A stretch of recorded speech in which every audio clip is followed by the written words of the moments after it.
श्री शिवाय नमस्तुभ्यम। हर हर महादेव। स्वागत है आप सभी का हमारी आज की इस बेहद पावन और कल्याणकारी प्रस्तुति में।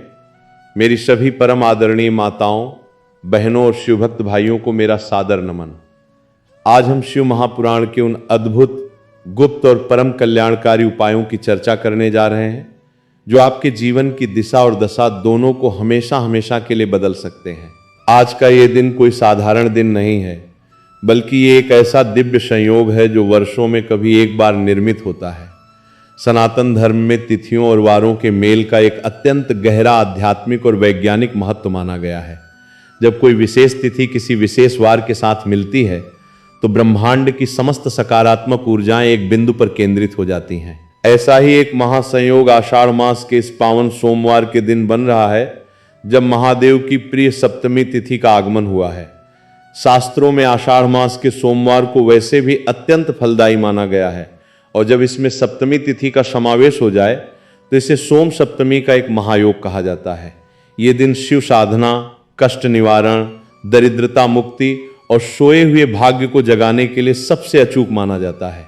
कई बार ऐसा होता है कि मनुष्य अपने जीवन में बड़ी बड़ी पूजा पाठ करवाता है, अनुष्ठान करवाता है, यज्ञ और हवन का आयोजन करता है, लेकिन फिर भी उसकी कोई विशेष मनोकामना अधूरी रह जाती है या उसके जीवन के कष्ट समाप्त होने का नाम नहीं लेते।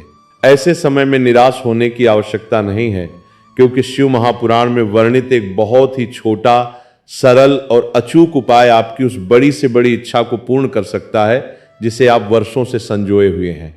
आज हम इस विशेष प्रस्तुति में 3 पीले कनेर के फूलों वाले एक अत्यंत चमत्कारी उपाय के बारे में विस्तार से बात करेंगे। इस उपाय को आपको किस प्रकार करना है, इसके पीछे का मूल विज्ञान क्या है, शिव परिवार के किन किन स्थानों पर इन फूलों को अर्पित करना है और जल चढ़ाने का सही नियम क्या है, ये सब कुछ हम आज बहुत ही गहराई से और सरल शब्दों में समझेंगे, ताकि आपकी पूजा का एक भी अंश व्यर्थ न जाए और आपको इसका 100% फल प्राप्त हो सके। इस उपाय की सबसे बड़ी महिमा यह है कि इसे करने के लिए आपको अपने जीवन की समस्याओं के मूल कारण को जानने की भी आवश्यकता नहीं है। मनुष्य अक्सर परेशान रहता है कि उसके घर में धन की कमी क्यों है, बीमारियां क्यों पीछा नहीं छोड़ रही, या बच्चों की तरक्की क्यों रुकी हुई है। वो ज्योतिषियों के पास जाता है, कुंडली दिखाता है, जहां उसे पता चलता है कि उसके जीवन में भयंकर पितृदोष है, या फिर मंगल दोष, राहु केतु की महादशा, या कोई अन्य अदृश्य दोष काम कर रहा है। इन दोषों के निवारण के लिए लोग महंगे महंगे उपाय करते हैं, लेकिन इस 3 कनेर के फूल वाले उपाय की यह विशेषता है कि आपके घर में चाहे पितृ दोष हो, काल सर्प दोष हो, वास्तु दोष हो, या कोई भयंकर मंगल दोष हो, आपको किसी भी दोष को जानने या उसके लिए अलग से पूजा करने की आवश्यकता नहीं है। आषाढ़ मास के इस सोमवार सप्तमी के पावन अवसर पर किया गया ये एक छोटा सा कर्म आपके सभी ज्ञात अज्ञात दोषों को समूल नष्ट करने की क्षमता रखता है। भोलेनाथ तो अवघड़दानी हैं, वे केवल भाव के भूखे हैं, और जब इस विशेष तिथि पर उन्हें अत्यंत प्रिय कनेर के पुष्प अर्पित किए जाते हैं तो वे अपने भक्त के प्रारब्ध को भी बदलने में देर नहीं लगाते। अब सबसे पहला और महत्वपूर्ण प्रश्न ये उठता है कि इस परम कल्याणकारी उपाय को मुख्य रूप से किसे करना चाहिए। शास्त्रों के अनुसार वैसे तो इस उपाय को कोई भी व्यक्ति कर सकता है, चाहे वो पुरुष हो, महिला हो, वृद्ध हो या कोई बालक हो। शिव की भक्ति में किसी प्रकार का कोई भेदभाव नहीं होता, परंतु हमारे सनातन धर्म में घर की स्त्री को, माताओं और बहनों को घर की साक्षात लक्ष्मी का रूप माना गया है। एक स्त्री के भीतर पूरे परिवार को संभालने, संस्कार देने और घर में सुख समृद्धि का संचार करने की असीम शक्ति होती है। जब घर की बड़ी माताएं या बहनें पूरी श्रद्धा और शुद्ध अंतःकरण के साथ महादेव का कोई विशेष उपाय करती हैं तो उसका फल अत्यंत तीव्र गति से मिलता है और वो फल पूरे परिवार को प्राप्त होता है। यदि आपके घर में अशांति का वातावरण रहता है, बात बात पर क्लेश होता है, धन आता तो है पर टिकता नहीं है, या फिर आपके पति या बच्चों का कोई बहुत बड़ा काम अटका हुआ है, तो घर की लक्ष्मी यानी माताओं बहनों को ये उपाय विशेष रूप से अपने हाथों से करना चाहिए। जब वे शिवलिंग के समक्ष बैठकर शिव परिवार की आराधना करेंगी तो महादेव अत्यंत प्रसन्न होकर पूरे घर को धन, धान्य और आरोग्यता का आशीर्वाद प्रदान करेंगे। इसके अलावा यदि कोई पुरुष अपनी नौकरी, व्यापार या अदालती मामलों में सफलता चाहता है, या कोई विद्यार्थी अपनी परीक्षा में उच्चतम अंक प्राप्त करना चाहता है तो वे भी इस उपाय को पूरी निष्ठा के साथ कर सकते हैं। अब बात करते हैं इस उपाय को करने के सबसे उत्तम और सटीक समय की। किसी भी धार्मिक कृत्य या उपाय का पूर्ण फल तभी मिलता है जब उसे सही समय पर किया जाए। इस सोम सप्तमी के महासंयोग पर यह उपाय मुख्य रूप से 2 समय पर किया जा सकता है। सबसे पहला और सर्वश्रेष्ठ समय है सुबह का समय। ब्रह्म मुहूर्त से लेकर दोपहर के पहले तक का समय शिव आराधना के लिए अत्यंत पवित्र माना जाता है। सुबह के समय हमारा मन शांत होता है, वातावरण में शुद्धता होती है और शिवालयों में भी एक दिव्य ऊर्जा का प्रवाह होता है। इसलिए आपकी पहली कोशिश यही होनी चाहिए कि आप सुबह स्नान आदि से निवृत्त होकर स्वच्छ वस्त्र धारण करके इस उपाय को संपन्न कर लें। लेकिन व्यावहारिक जीवन में कई बार ऐसा संभव नहीं हो पाता। कुछ लोगों को सुबह जल्दी दफ्तर जाना होता है, माताओं को घर के कार्यों और बच्चों को स्कूल भेजने की व्यस्तता होती है, या कोई अन्य अनिवार्य कार्य आ जाता है जिसके कारण वे सुबह मंदिर नहीं जा पाते। ऐसे लोगों को बिल्कुल भी निराश होने की जरूरत नहीं है, क्योंकि महादेव ने अपने भक्तों के लिए शाम का एक बहुत ही सुंदर और फलदायी समय निर्धारित किया है, जिसे हम प्रदोष काल कहते हैं। प्रदोष काल का समय शिव पूजा के लिए साक्षात वरदान के समान है। शास्त्रों में वर्णन आता है कि सूर्यास्त के समय और उसके ठीक बाद की जो अवधि होती है, उस दौरान भगवान शिव अत्यंत प्रसन्न मुद्रा में होते हैं और माता पार्वती के साथ ब्रह्मांड का भ्रमण करते हुए समस्त ज्योतिर्लिंगों और शिवालयों में सूक्ष्म रूप से वास करते हैं। यदि हम समय की बात करें तो सामान्यतः शाम के 6 बजे से लेकर 7 बजे के बीच का जो 1 घंटा होता है, उसे प्रदोष काल का मुख्य समय माना जाता है। यदि आप इस समय के दौरान शिवालय जाकर ये 3 कनेर के फूल वाला उपाय करते हैं तो ये सीधे महादेव तक पहुंचता है। परंतु यदि किसी कारणवश आपको शाम को भी थोड़ी देर हो जाती है, जैसे ऑफिस से लौटने में विलंब हो गया या मंदिर दूर होने के कारण आप 7 बजे तक नहीं पहुंच पाए, तो भी आप निराश न हो। चूंकि ये आषाढ़ मास की सोमवार सप्तमी का महासंयोग है, इसलिए पूरा दिन और पूरी रात ही अत्यंत पवित्र है। आप शाम 7:30, 8 या उसके बाद भी यदि मंदिर जाकर इस उपाय को करते हैं तो भी ये पूरी तरह से स्वीकार्य होगा। भोलेनाथ अंतर्यामी हैं, वे आपकी मजबूरी और आपके भीतर के सच्चे भाव को देखते हैं, न कि घड़ी की सुइयों को। इसलिए जब भी आपको समय मिले इस महासंयोग का लाभ उठाएं और उपाय को अवश्य करें। आइए अब हम इस उपाय की पूरी विधि को बहुत ही बारीकी से समझते हैं। इस उपाय को करने के लिए आपको बहुत ज्यादा सामग्री की आवश्यकता नहीं है, क्योंकि महादेव को तड़क भड़क या महंगी वस्तुएं नहीं, बल्कि अत्यंत सरल और प्राकृतिक चीजें प्रिय हैं। आपको केवल 2 मुख्य सामग्रियां चाहिए। पहला 1 लोटा शुद्ध जल और दूसरा 5 पीले कनेर के सुंदर और ताजे फूल। यहां एक बात ध्यान देने योग्य है कि मूल रूप से यह उपाय 3 कनेर के फूलों से शुरू होता है, लेकिन शिव परिवार के सभी 5 महत्वपूर्ण स्थानों को संतुष्ट करने के लिए हमें कुल 5 फूलों की आवश्यकता होती है।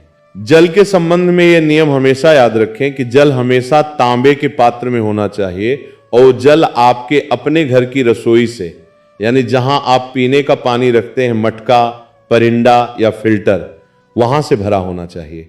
अपने घर का जल जब हम शिवलिंग पर अर्पित करते हैं तो हमारे घर के दोष और वास्तु की नकारात्मकता उस जल के साथ मंदिर में जाकर समाप्त हो जाती है। कनेर के फूलों के बारे में यदि बात करें तो पीले रंग के कनेर के पुष्प महादेव को अत्यंत प्रिय हैं।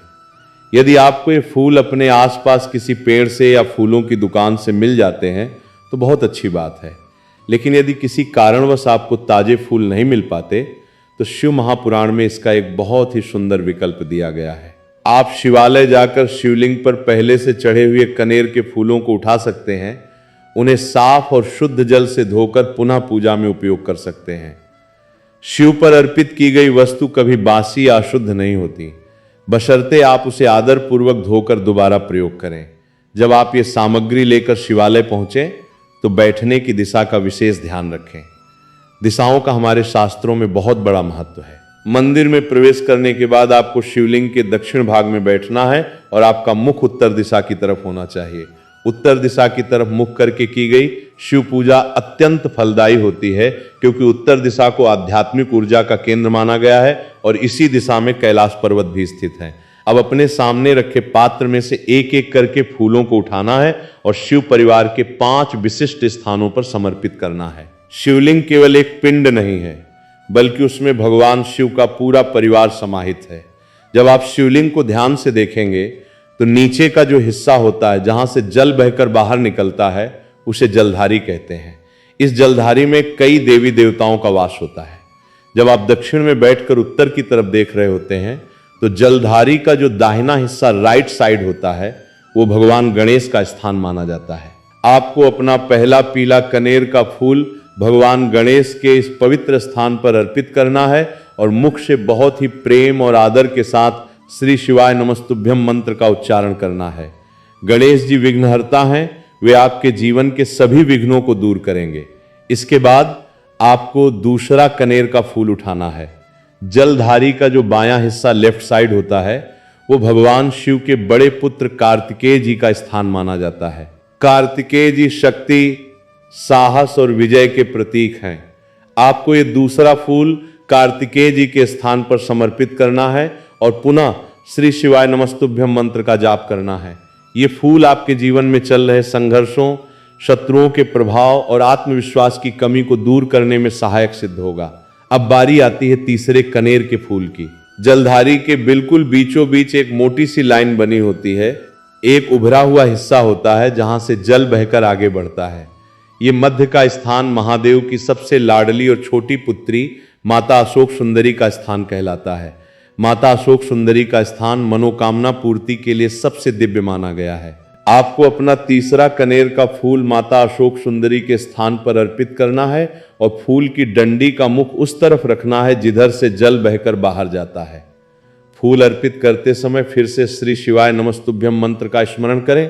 अब हम चौथे पुष्प की बात करते हैं। शिवलिंग जिस गोल कटी भाग या पीठिका पर टिका होता है, जो पूरा गोल हिस्सा होता है जहां शिवलिंग स्थापित रहता है, उस पूरे भाग को माता पार्वती का हस्तकमल या जगदम्बा का स्वरूप माना जाता है। यह साक्षात शक्ति का प्रतीक है जो पूरे ब्रह्मांड को संभाले हुए है। आपको चौथा कनेर का फूल माता पार्वती के इस हस्तकमल के चारों तरफ या उस गोल भाग पर स्पर्श कराते हुए समर्पित कर देना है और श्री शिवाय नमस्तुभ्यम मंत्र का जाप करना है। यह आपके घर की स्त्रियों के सौभाग्य की रक्षा करेगा और घर में सुख शांति लाएगा। इसके बाद आता है सबसे अंतिम और 5वां कनेर का फूल, जो साक्षात देवाधिदेव महादेव की शिवपिंडी के ऊपर अर्पित किया जाना है। जब आप इस 5वें फूल को शिवलिंग के बिल्कुल ऊपर शीर्ष पर रखें तो उस क्षण अपने नेत्र बंद कर लें और अपने हृदय की जो भी सबसे बड़ी अधूरी या विशेष मनोकामना है उसे महादेव के समक्ष कह दें। चाहे वो नौकरी की बात हो, विवाह की अड़चन हो, भयंकर बीमारी से मुक्ति हो या कर्ज का बोझ हो, सब कुछ भोलेनाथ को सौंप दें और फूल को शिवलिंग पर टिका दें। फूलों को समर्पित करने के बाद अब आपके पास जो तांबे के लोटे में अपने घर का शुद्ध जल है, उसे चढ़ाने का एक विशेष क्रम है। जल को कभी भी सीधे शिवलिंग के ऊपर एक बार में नहीं उड़ेलना चाहिए, बल्कि उसे एक सुंदर व्यवस्था के तहत अर्पित करना चाहिए ताकि शिव परिवार के सभी सदस्यों को तृप्ति मिले। सबसे पहले आपको लोटे से थोड़ा सा जल भगवान गणेश वाले स्थान पर चढ़ाना है जहां आपने पहला फूल चढ़ाया था। इसके बाद थोड़ा सा जल कार्तिकेय जी वाले स्थान पर अर्पित करना है। फिर जल की धार को आगे बढ़ाते हुए माता अशोक सुंदरी के स्थान पर थोड़ा जल समर्पित करना है। इसके बाद माता पार्वती के हस्तकमल यानी शिवलिंग के नीचे के गोल भाग पर चारों तरफ जल की धार घुमाते हुए अर्पित करना है। अंत में जो जल लोटे में बच जाए, उस पूरे जल को एक पतली और धीमी धार बनाकर शिवलिंग के बिल्कुल ऊपर धीरे धीरे समर्पित करना है। जब जल शिवलिंग पर गिर रहा हो तो आपको शांत मन से बिना किसी जल्दबाजी के कम से कम 21 बार या जितनी देर जल चढ़ रहा हो उतनी देर श्री शिवाय नमस्तुभ्यम मंत्र का मानसिक या धीमे स्वर में जाप करना है। ये मंत्र साक्षात महामंत्र हैं जो शिव महापुराण का मूल माना जाता है। जल चढ़ाने के बाद जो जल जलधारी से नीचे बहकर आता है, उसे अपने सीधे हाथ की उंगलियों में थोड़ा सा लेकर अपनी आंखों पर और मस्तक पर लगा लें और यदि संभव हो तो थोड़ा सा जल आचमन के रूप में ग्रहण कर लें। ये जल कोई साधारण जल नहीं, बल्कि महादेव का महाप्रसाद बन जाता है जो शरीर के रोगों और मन के विकारों को दूर करता है। अब हम बात करते हैं गुरु जी द्वारा बताए गए दूसरे परम कल्याणकारी और अचूक उपाय की। ये उपाय उन लोगों के लिए एक वरदान की तरह है जो अपने जीवन में लगातार असफलता का सामना कर रहे हैं। कई बार व्यक्ति बहुत मेहनत करता है, रात दिन एक कर देता है, परीक्षा की तैयारी करता है, पर 2-4 नंबरों से रह जाता है। लोग सालों से सरकारी या अच्छी प्राइवेट नौकरी के लिए भटक रहे हैं, इंटरव्यू देते हैं, पर चयन नहीं होता। या फिर कोई व्यापारी है जो अपनी दुकान या व्यवसाय को बढ़ाने के लिए हर संभव प्रयास करता है, पूंजी लगाता है, लेकिन ग्राहक नहीं आते और व्यापार घाटे में चला जाता है। यदि आपके जीवन में भी ऐसी कोई परिस्थिति बन गई है जहां भाग्य आपका साथ बिल्कुल नहीं दे रहा और चारों तरफ केवल निराशा के बादल छाए हुए हैं, तो सोमवार सप्तमी के इस पावन दिन पर आपको ये दूसरा उपाय अवश्य करना चाहिए। इस उपाय के लिए आपको जो सामग्रियां चाहिए उन्हें ध्यान से नोट कर लें। आपको चाहिए एक लोटा शुद्ध जल तांबे के पात्र में घर से भरा हुआ, 11 साबुत चावल के दाने जिन्हें अक्षत कहा जाता है, एक सफेद रंग का कोई भी सुंदर और ताजा फूल जैसे मोगरा, चमेली या सदाबहार, बस केतकी का फूल नहीं होना चाहिए क्योंकि केतकी महादेव की पूजा में वर्जित है, और 3 सुंदर बिना कटे फटे बेलपत्र। चावल के दानों के संबंध में ये विशेष ध्यान रखें कि वे कहीं से भी टूटे हुए या खंडित नहीं होने चाहिए क्योंकि महादेव को पूर्ण और अखंड वस्तुएं ही प्रिय हैं। ये सारी सामग्री एकत्र करके आपको अपने नजदीकी शिवालय में जाना है।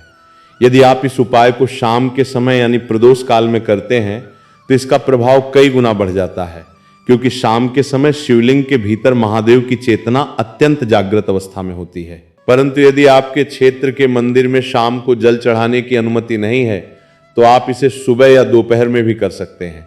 मंदिर पहुंचकर सबसे पहले आपको शांत चित्त होकर बैठना है। इसके बाद सबसे पहले उन 11 अक्षत चावल के दानों को अपने सीधे हाथ की हथेली में रखना है और अपनी नौकरी, व्यापार या जो भी कार्य अटका हुआ है उसका स्मरण करते हुए शिवलिंग के ऊपर अर्पित कर देना है। चावल चढ़ाते समय श्री शिवाय नमस्तुभ्यम मंत्र का उच्चारण अवश्य करें। अक्षत चढ़ाने से हमारे जीवन की दरिद्रता दूर होती है और धन के नए मार्ग खुलते हैं। इसके बाद जो एक सफेद फूल आप लेकर आए हैं उसे शिवलिंग पर बहुत ही प्रेम से अर्पित करें। सफेद रंग शांति, पवित्रता और सौम्यता का प्रतीक है और महादेव को यह रंग अत्यंत प्रिय है। ये फूल आपके मन के तनाव को दूर करेगा और आपके कार्यों में आ रही बाधाओं को शांत करेगा। इसके बाद आपको वे 3 बेलपत्र उठाने हैं। बेलपत्र को चढ़ाते समय हमेशा यह ध्यान रखें कि उसका चिकना वाला भाग शिवलिंग को स्पर्श करना चाहिए और उसकी डंडी का मुख जलधारी की तरफ होना चाहिए।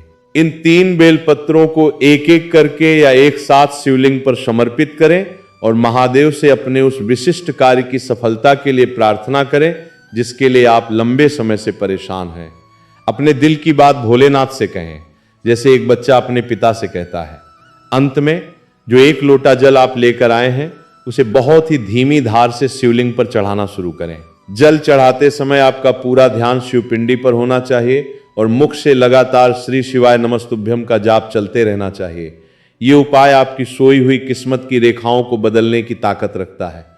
जो दुर्भाग्य आपको आगे बढ़ने से रोक रहा था वो महादेव की कृपा से सौभाग्य में परिवर्तित हो जाएगा और आपके बंद पड़े कार्यों के रास्ते अपने आप खुलने लगेंगे। आइए अब हम तीसरे और एक अत्यंत महत्वपूर्ण उपाय की ओर बढ़ते हैं जो सीधे तौर पर आपके घर की आर्थिक स्थिति, धन धान्य की वृद्धि, व्यापार में उन्नति और वंश वृद्धि से जुड़ा हुआ है। आज के समय में धन एक अत्यंत आवश्यक वस्तु है जिसके बिना व्यावहारिक जीवन चलाना अत्यंत कठिन हो जाता है। कई बार घर में कर्ज इतना बढ़ जाता है कि व्यक्ति मानसिक तनाव में आ जाता है। आमदनी अठन्नी और खर्चा रुपया वाली स्थिति बन जाती है। यदि आपके घर में भी धन आता तो है पर बीमारियों में, व्यर्थ के कामों में या कोर्ट कचहरी में बह जाता है और घर में बरकत नहीं रहती, तो ये तीसरा उपाय आपके लिए ही है। इस उपाय की सबसे खास बात यह है कि इसे आपको शिवलिंग पर नहीं बल्कि एक दिव्य वृक्ष के नीचे करना है जिसे हम बेलपत्र का वृक्ष कहते हैं। शास्त्रों में बेलपत्र के वृक्ष को साक्षात माता लक्ष्मी और भगवान शिव का निवास स्थान माना गया है। विशेषकर सोमवार के दिन शाम के समय बेलपत्र के पेड़ के नीचे साक्षात कुबेर भंडारी और माता महालक्ष्मी का वास होता है। इस उपाय को करने के लिए आपको शाम के समय एक सुंदर दीपक तैयार करना है। दीपक आप मिट्टी का भी ले सकते हैं या यदि मिट्टी का नया दीपक न हो तो आप अपने घर में थोड़ा सा शुद्ध आटा मलकर बिना नमक का उसका एक सुंदर सा दीपक बना सकते हैं। आटे का दीपक पूजा में अत्यंत पवित्र और सर्वश्रेष्ठ माना जाता है। इस दीपक में आपको शुद्ध गाय का देसी घी भरना है और जो बत्ती लगानी है वो लंबी रुई की बत्ती होनी चाहिए। यहाँ बत्ती के प्रकार का एक बहुत गहरा रहस्य है। सनातन शास्त्र के अनुसार जब हम देवताओं की पूजा करते हैं या धन, वंश और समृद्धि की कामना करते हैं तो हमेशा लंबी बत्ती का प्रयोग किया जाता है। गोल बत्ती का प्रयोग केवल शक्ति पूजा या कुछ विशेष सात्विक शांत कार्यों में होता है, जबकि लंबी बत्ती हमारे कुल और धन की वृद्धि को दर्शाती है। इस दीपक के साथ आपको मुट्ठी भर या थोड़े से साबुत चावल के दाने ले लेने हैं। शाम के समय जब सूर्यदेव अस्त हो रहे हो तब आपको किसी बड़े और पुराने बेलपत्र के वृक्ष के नीचे जाना है। वहां पहुंचकर सबसे पहले वृक्ष की जड़ के पास की भूमि को प्रणाम करें। इसके बाद जो चावल के दाने आप अपने घर से लेकर आए हैं उन्हें पेड़ के नीचे एक छोटे से ढेर के रूप में रख दें। कभी भी दीपक को सीधे जमीन पर नहीं रखा जाता, उसे एक आसन देना अनिवार्य होता है और चावल का आसन लक्ष्मी को आकर्षित करता है। अब उस चावल के ढेर के ऊपर अपने घी के दीपक को स्थापित करें। दीपक को जलाते समय एक बात का विशेष ध्यान रखें कि दीपक की जो जलती हुई लौ बत्ती का मुख है वो उत्तर दिशा नॉर्थ डायरेक्शन की तरफ होनी चाहिए।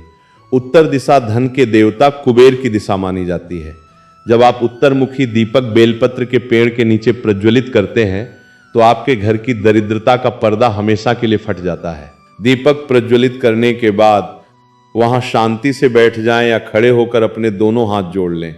अब आपको वहीं पे खड़े होकर कम से कम 11 बार, 21 बार या यदि आपके पास समय हो तो 108 बार श्री शिवाय नमस्तुभ्यम मंत्र का शांतिपूर्वक जाप करना है। मंत्र जाप के पूर्ण होने के बाद माता लक्ष्मी, माता पार्वती और देवाधिदेव महादेव का ध्यान करें और उनसे प्रार्थना करें कि हे प्रभु, हे माता, मेरे घर में जो धन की तंगी है, जो कर्ज का बोझ हमारे ऊपर लदा हुआ है, जिसके कारण हम अत्यंत दुखी और परेशान रहते हैं, उस दरिद्रता को हमारे घर से दूर भगाओ। हमारे घर में सुख, शांति, समृद्धि और स्थायी लक्ष्मी का वास कराओ। इस प्रकार पूरी श्रद्धा से प्रार्थना करने के बाद वृक्ष को प्रणाम करें और बिना पीछे मुड़े सीधे अपने घर वापस आ जाएं। गुरुजी ने अपनी कथाओं में स्पष्ट रूप से कहा है कि जो भी व्यक्ति प्रत्येक सोमवार को या विशेषकर इस सोम सप्तमी जैसी पावन तिथियों पर बेलपत्र के वृक्ष के नीचे दीपदान करना शुरू कर देता है, उसे 3 से 5 सोमवार के भीतर ही इसके सकारात्मक परिणाम दिखने लगते हैं। उसके जीवन में धन आने के नए स्रोत बनने लगते हैं, फिजूल खर्ची रुक जाती है और आर्थिक तंगी का हमेशा के लिए अंत हो जाता है। मेरी पूज्य माताओं और बहनों, आज की इस पूरी प्रस्तुति में हमने शिव महापुराण के जिन 3 परम कल्याणकारी उपायों की चर्चा की है, वे दिखने में जितने सरल हैं, प्रभाव में उतने ही अचूक और तीव्र हैं। भोलेनाथ को रिझाना संसार में सबसे सरल कार्य है। वे केवल 1 लोटा जल और भावपूर्ण पुष्पों से ही संतुष्ट होकर अपने भक्तों को निहाल कर देते हैं। आषाढ़ मास का ये सोमवार और सप्तमी तिथि का ये दुर्लभ संयोग आप सभी के जीवन में खुशियां, आरोग्यता और अपार समृद्धि लेकर आए। यही हमारी महादेव से मंगल कामना है। यदि आपको आज की ये दिव्य जानकारी कल्याणकारी लगी हो तो इस संदेश को अपने तक सीमित न रखें। इसे अपने मित्रों, परिवारजनों और अन्य शिव भक्तों के साथ अवश्य साझा करें ताकि वे भी इस महासंयोग का लाभ उठा सकें और अपने दुखों से मुक्ति पा सकें। इस पावन अवसर पर कमेंट बॉक्स में पूरी श्रद्धा के साथ श्री शिवाय नमस्तुभ्यम और हर हर महादेव लिखना बिल्कुल न भूलें। भगवान शिव और माता पार्वती की असीम कृपा आप पर और आपके पूरे परिवार पर सदैव बनी रहे। श्री शिवाय नमस्तुभ्यम।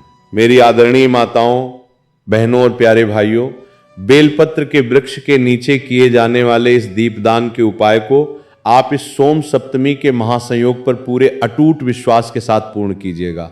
शास्त्रों में स्पष्ट लिखा है कि वृक्षों में सर्वश्रेष्ठ बेल का पेड़ स्वयं साक्षात शिव का रूप है और इसकी जड़ों में कोटि कोटि तीर्थों का वास होता है।